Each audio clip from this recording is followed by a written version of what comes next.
Good morning, students. Today we'll study class 8 civics chapter 4 understanding laws. अभी तक हमने देखा किस तरीके से लॉ कौन बनाता है लॉ, ये हमने देखा. तो how do new laws come out, किस तरीके से न्यू लॉ बनते हैं, ये हमने देखा. Now we will see about the unpopular and controversial law.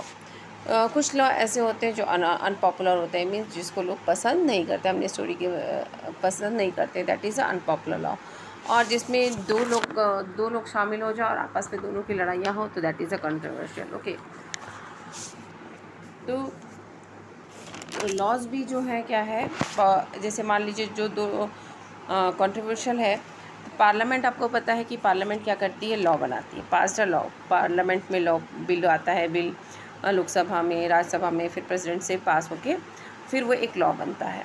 तो पार्लियामेंट पास द लॉ, और वो क्या, फिर उस लॉ को क्या कहते हैं हम, कॉन्स्टिट्यूटली वैलिड एंड हैंस लीगल. और वो कॉन्स्टिट्यूटली क्या होती है, वो वैलिड होती है, वो वाली जो वैलिड होती है, और उसको हम क्या लीगल भी कहते हैं ना, लीगल भी होती है वो लॉ. लेकिन स्टिल कैन बी, और ऐसे लॉ जो कॉन्स्टिट्यूशनली में वैलिड भी है, लीगल भी है, लेकिन फिर भी हो सकता है कि उसमें क्या हो, वो अनपॉपुलर हो, अनएक्सेप्टेबल हो, और या कंट्रोवर्शियल भी हो सकते हैं, है ना. तो क्यों जो लॉ जो उसको पार्लियामेंट में से पास होके लॉ बन गया है, वो वैलिड है, लीगल है, लेकिन फिर भी वो अनपॉपुलर है, अनएक्सेप्टेबल है, कंट्रोवर्शियल है. क्यों? वाई?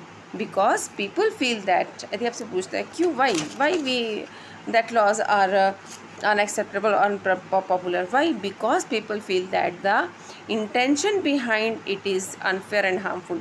क्योंकि लोगों को ऐसा लगता है कि जो ये जो लॉ बना है, इसके पीछे का जो इंटेंशन है, ये कहीं ना कहीं अनफेयर है और हार्मफुल है, इसीलिए लोगों को ये अनपॉपुलर और अनएक्सेप्टेबल लगता है. Hence people might criticize this law. इसलिए लोग क्या करते हैं, उसको क्रिटिसाइज़ करते हैं. कैसे क्रिटिसाइज़ करते हैं, पब्लिक मीटिंग्स बुलाते हैं, इसको लिखते हैं, न्यूज़पेपर में लिखवाते हैं, न्यूज़पेपर में छपवा देते हैं, रिपोर्ट्स टू द और न्यूज़ चैनल्स में इसको प्रसारित करवा देते हैं. तो लोगों को ऐसा लगता है, जो लॉ लोगों को पसंद नहीं आती, उनको लगता है ये अनफेयर है, हार्मफुल है, तो उसके अगेंस्ट में लोग क्या करते हैं, प्रोटेस्ट करते हैं. ठीक है, प्रोटेस्ट कैसे करेंगे, या तो पब्लिक मीटिंग लेंगे, न्यूज़पेपर में छपवा देंगे, रिपोर्ट्स और टीवी चैनलों में दे देते हैं. ठीक है, मान लो कि जैसे कोई एक लॉ है, एग्जांपल है कि गवर्नमेंट कहती है कि एक लॉ में पास हो रहा है, जिसमें जो 2000 से पहले जो लोग पैदा हुए हैं, पहले जो लोग 2002 से जो पहले लोग पैदा हुए हैं, उनके जो वोटिंग राइट है उसको हम ख़त्म कर देते हैं या छुड़वा देते हैं, उनके वोटिंग राइट्स. तो ये क्या पॉपुलर होगा, अनपॉपुलर होगा, क्योंकि आप तो एक तबके की जो बिल्कुल डिस्क्रिमिनेट कर दे हो, एक तबके के लोगों को बिल्कुल छोड़ दे रहे हो आप, है ना. तो इस तरीके के लॉ यदि बनते हैं तो वो क्या हो जाते हैं, अनपॉपुलर हो जाते हैं. ठीक है, citizen can express their unwilling to accept the repressive law or framed by the parliament when a large number of the people begin to feel that. Citizen क्या है कि अपने जो अनविलिंग है, वो नहीं मानते हैं कि ये जो सरकार ने ये जो लॉ पास किया है उसको हम एक्सेप्ट करें. तो वो क्या करते हैं इसके लिए, तो large number people begin to, जब ये लार्ज नंबर ऑफ पीपल ऐसा सोचने लगे कि ये जो लॉ बना है ये रॉन्ग है, तो इसके लिए क्या करते हैं, then there is a pressure to the parliament to change this law. और फिर लोगों की, जब लोग प्रोटेस्ट करते हैं उसके अगेंस्ट में, जब लोगों को लगता है कि नहीं ये बहुत गलत लॉ पास किया जा रहा है, गलत है, ये अनएक्सेप्टेबल है, तो लोग प्रोटेस्ट करते हैं सभी लोग.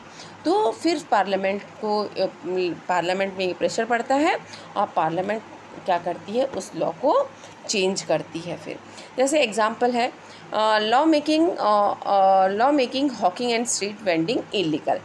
अब देखिए, कोई म्यूनसिपल कॉर्पोरेशन क्या करते हैं कि जो लॉ मेकिंग, ये जो रेडी वाले रहते हैं रोड के किनारे, स्ट्रीट के किनारे लोग बैठ के सामान बेचते हैं कि नहीं, तो एक लॉ बना दिया गया कि Hawking and street vending is illegal मान दिया. तो ये बताइए, ये क्या ठीक लॉ है? क्योंकि जो सरकार ने तो ये सोचा होगा कि चलो ये स्ट्रीट में बैठेंगे, फुटपाथ पे बैठ के बेचेंगे सामान, तो उसमें बहुत रश हो जाता है, भीड़ हो जाती है ना। लेकिन इनके लिए जो था, इनका तो लाइवलीहुड इसी पे चलता है। ये जो वेंडर्स हैं, हॉकिंग वाले करते हैं, स्ट्रीट वेंडर्स हैं, ये कहाँ जाके सामान बेचेंगे? इनका तो पूरा जीवन यापन इसी से हो रहा है ना।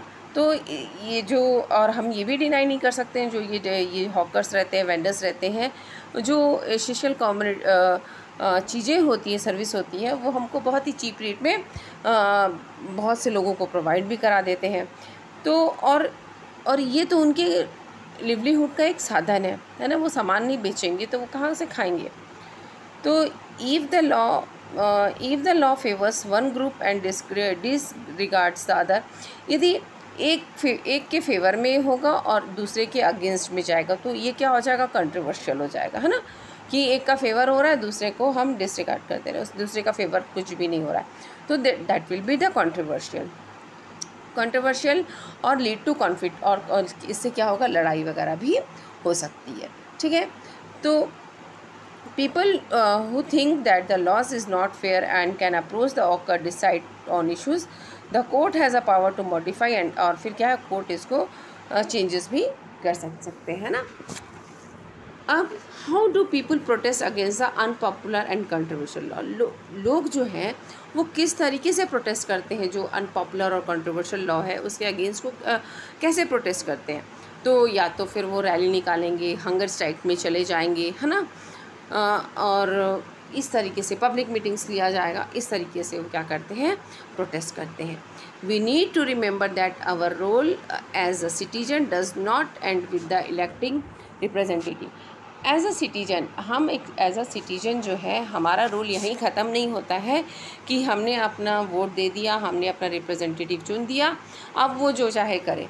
तो एज अ सिटीज़न इतना ही हमारा काम नहीं है। हमारा काम क्या है कि criticise their action if required. यदि सरकार के द्वारा कुछ एक्शन लिए जा रहे हैं जो लोगों के फेवर में नहीं है, तो हमें उसका क्रिटिसाइज़ करना चाहिए, उस फैसले को क्रिटिसाइज़ करना चाहिए, है ना। इफ़ रिक्वायर्ड, अब बिना मतलब का हम गवर्नमेंट को क्रिटिसाइज़ नहीं कर सकते। इफ़ रिक्वायर्ड तो हम कोई क्रिटिसाइज़ देयर एक्शन, है ना। उन्होंने कुछ काम है, कुछ गलत किया है, तो हम लोग को यदि इफ़ रिक्वायर्ड, यदि ज़रूरत है तभी करना है। वी कैन रेज क्वेश्चंस, और हम सरकार से कुछ उन्होंने डिसीजंस लिए, जो लॉ पास हुए, उसके अगेंस्ट में हम उनसे क्वेश्चन भी पूछ सकते हैं। तो एज अ सिटीज़न ये हमारी ड्यूटी है।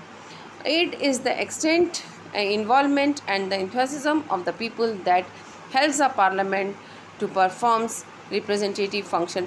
अब यदि जो लोग हैं वो बहुत अपना इन्वॉल्वमेंट दिखाएंगे, वो अपना दिखाएंगे कि हमने रिप्रेजेंटेटिव चुना है तो क्या काम कर रहा है, कैसे कर रहा है, ये सब जानने का अधिकार। तो इन्वॉल्वमेंट वो दिखाएंगे, एंथुसियाज्म होगा उनका, तो क्या होगा कि पार्लियामेंट क्या है कि बहुत अच्छे से वर्क कर पाएगी। तो एक पॉपुलर और अनपॉपुलर की स्टोरी में से एक है रोज़ा पार्क की स्टोरी, जो आप क्लास 7th में आपने पढ़ा था, उसी से रिलेटेड है ये। तो Indian nationalist protest and criticise arbitrary repressive law being enforced by the British. जो इंडियन हमारे नेशनलिस्ट थे, उन्होंने शुरू से ही जो कॉलोनियल गवर्नमेंट के जो आर्बिट्री थे, वो शुरू से कह रहे थे कि जो आर्बिट्री लॉ है उनकी, कि वो एक तरफा लॉ होता है उनका।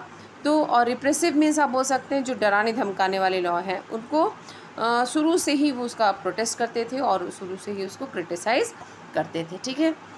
सिमिलरली हिस्ट्री प्रोवाइड्स अन सेवरल एग्जाम्पल्स, और इस तरीके से हमको बहुत सारे प्रोटेस्ट करने वाले एग्जाम्पल्स हमको दिखते हैं।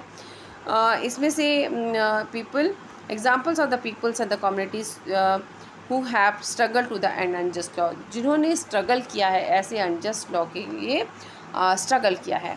तो उसमें से एक कहानी है, स्टोरी ऑफ रोज़ा पार्क, जो क्या थी, अफ्रीकन अमेरिकन वूमेन थी, और इन्होंने, आपको याद होगा कि इन्होंने 1 दिसंबर 1955 में इन्होंने अपोज़ किया कि ये क्या है, बहुत थकी हुई आई थी बस में, और उस समय क्या चलता था अमेरिका में पहले, कि मतलब ये उनका एक डिस्क्रिमिनेशन चलता था ब्लैक एंड वाइट के बीच में, और उनका ये कहना था, एक रूल था कि बस में क्या है, पहली जब फ्रंट सीट्स में क्या होगा, वाइट्स बैठेंगे और पीछे ब्लैक्स लोग बैठेंगे, ऐसा करके उनका कहना था।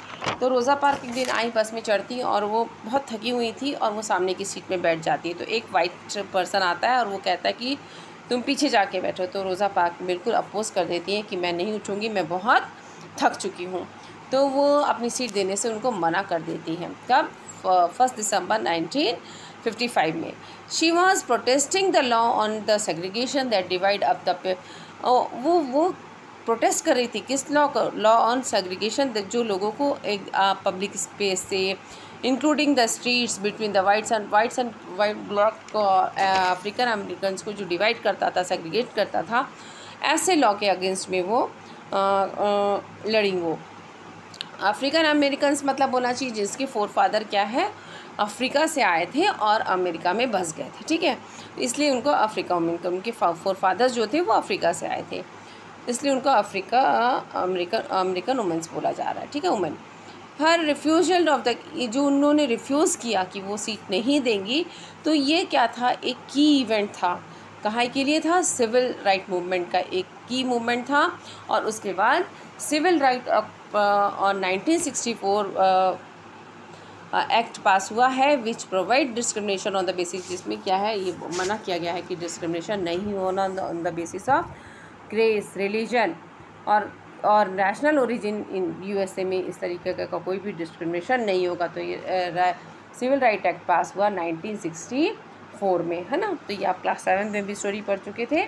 तो ये था हमारे अंडरस्टैंडिंग लॉ का पूरा चैप्टर ख़त्म हो गया। आपको इसको बहुत अच्छे से अपनी बुक को रीड करना होगा।